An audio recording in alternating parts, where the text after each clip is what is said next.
Après un dialogue infructueux avec la haute autorité des médias et de l'audiovisuel AMA, l'association des médias en ligne du Tchad a décidé de durcir le temps en lançant une grève générale illimitée. Cette décision fait suite à l'interdiction formelle des autorités de publier des contenus audiovisuels. Une mesure dénoncée par l'AMA comme étant unique et contraire aux textes régissant la profession. Selon son président Bello Barakamana, le 7 décembre dernier, une première grève de 3 jours avait été initiée, laissant la porte ouverte aux négociations. Cependant, les discussions se sont soldées par un échec, l'AMA ayant quitté la table des pourparlers lors d'un face-à-face tendu. Les médias en ligne produisent à la fois des contenus qui sont en format écrit et en format audiovisuel. C'est là où il y a ce problème.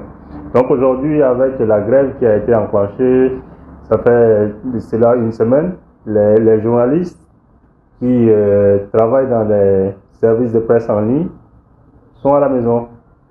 Bien qu'en coulisses, on est à la recherche des informations et autres, mais on ne peut pas publier. Et nous sommes en démocratie. De nos jours, on dit la presse est le quatrième pouvoir. Donc avec cette grève, ça prive vraiment et les consommateurs et les journalistes de leurs droits. Donc c'est une atteinte aux libertés vraiment fondamentales. Cette grogne des médias survient à un moment crucial à l'approche des législatives prévues le 29 décembre. La tension entre l'AMA et l'AMI pourrait impacter le paysage médiatique en cette période sensible. Les médias en ligne sont les plus en vogue, les plus suivis et les plus sollicités. Donc depuis la grève et avec le début de la campagne, on ne sent pas vraiment qu'il y a une campagne qui se bat actuellement dans les différentes villes du Tchad. Donc vous voyez, l'impact est vraiment énorme. Et là déjà, les différents candidats sont en train de regretter. Chaque jour dans les différentes rédactions des médias en ligne, les responsables reçoivent des coups de fil de la part des candidats pour leur demander s'ils peuvent leur donner le coup de main.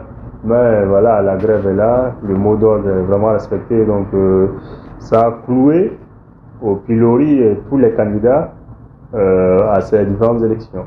Alors que la presse se dit déterminée à défendre ses droits, l'AMA refuse de faire marche arrière.